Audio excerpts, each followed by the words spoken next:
যে আমরা ট্রল করতে করতে এক পাখি ক্লান্ত হয়ে গেছি, মানে খেলা জমতেছে না। এখন যদি এক ম্যাচ না জিতে তাহলে তো দেখা গেল পুরো বিশ্বকাপের আনন্দটাই মাটি হয়ে যাবে। যেভাবে হোক ব্রাজিল জিতুক। ব্রাজিল যে আমরা প্রথম ম্যাচে ব্রাজিলের যে পারফরমেন্স দেখলাম বা যেরকম খেলা খেললো তাদের খেলোয়াড়রা, মনে হয় না আজকে পারবে বলে। তারপরও তাদের টিম কম্বিনেশন, যদি টিম প্লেয়ার যারা আছে ভালো, টিম যদি পারফরমেন্স করতে পারে সম্পূর্ণভাবে, প্লেয়াররা তাদের সর্বোচ্চ দিতে পারে, আশা করি জিতবে।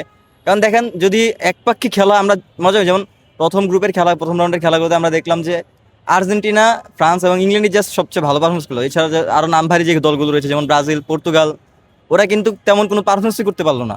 তো দেখা গেলো যে আমরা ট্রল করতে করতে একপাক্ষিক ক্লান্ত হয়ে গেছি, মানে খেলা জমতেছে না। এখন যদি এক ম্যাচ না জিতে তাহলে তো দেখা গেল পুরো বিশ্বকাপের আনন্দটাই মাটি হয়ে যাবে। তারা গ্রুপ পর্বে যদি বাদ হয়ে যায়, গ্রুপ পর্ব থেকে যদি ব্রাজিল টিমটা বাদ হয়ে যায়, তাহলে তো আর ভাই মজাটাই, ফুটবল বিশ্বকাপের মজাটাই চলে গেল। তাহলে যে রাউন্ড অফ 32 বা রাউন্ড অফ 16 আমরা কাদেরকে পৌঁছাবো, এটাই আর কি। তো আমরা চাই ব্রাজিল অন্তত জিতুক, যেভাবে হোক, চুরিচামারি করে হোক, পেনাল্টি পেয়ে হোক, যেভাবে হোক ব্রাজিল জিতুক।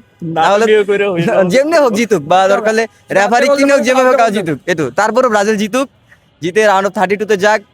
আমরা চাই ফুটবল বিশ্বকাপের আনন্দটা বজায় থাকুক, আমরা যাতে প্রত্যেকটা টিম মজা করে, মানে একজনকে ট্রল করতে পারি সেই জন্য আর কি। ফুটবল বিশ্বকাপের কয়েকটা নামই সবচেয়ে ভারী, যেমন ক্রিস্টিয়ানো রোনালদো, তারপর হচ্ছে লিওনেল মেসি, তারপর হচ্ছে ব্রাজিলের নেইমার জুনিয়র। এখন নেইমার নিয়ে এটা হচ্ছে ব্রাজিল ফ্যানদের জন্য খুব একটা ডিসঅ্যাপয়েন্টেড জিনিস।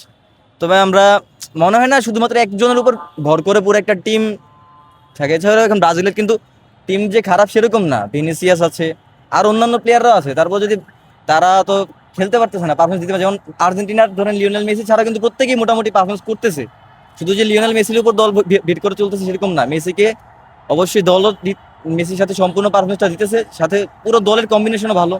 এ কারণে আর্জেন্টিনা জিততেছে। এখন ব্রাজিলের নেইমার নেই, এটা একটা ডিসঅ্যাপয়েন্ট, মানে ব্রাজিলের জন্য বড় ধাক্কা। কিন্তু আমরা চাই, মানে মনে হয় ব্রাজিল যে টিমটা আছে এটা নিয়ে, তারা এখন যে প্রতিপক্ষ হাইতি, যেমন তাদের প্রতিপক্ষ নেক্সট ম্যাচ কিন্তু হাতির সাথে, এখন আমরা আশা করবো যে অন্তত এই ম্যাচটা তারা জিতবে।